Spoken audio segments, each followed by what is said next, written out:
Sveiki draugai, su jumis vėl Povilas ir vėl podcastas Pro karjerą. Šįryt labai trumpai noriu jūs paraginti neklausyti manęs.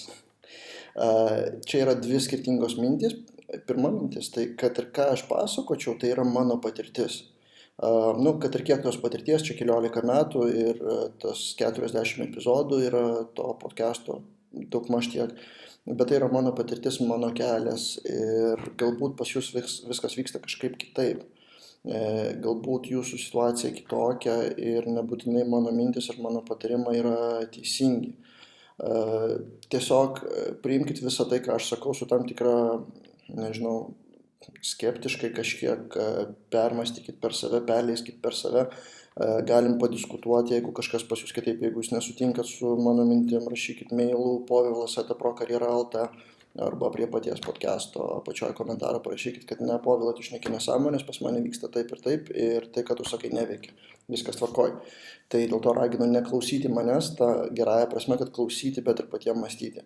Ir antra dalis, dėl ko verta manęs neklausyti, tai yra verta labiau kažką daryti, negu klausyti manęs. Arba klausyti bet kokio, coacherio, bet kokio profesionalo, ar skaityti knygą, ar kažkas, pasyvus žinių bagažas, jisai nieko negarantuoja.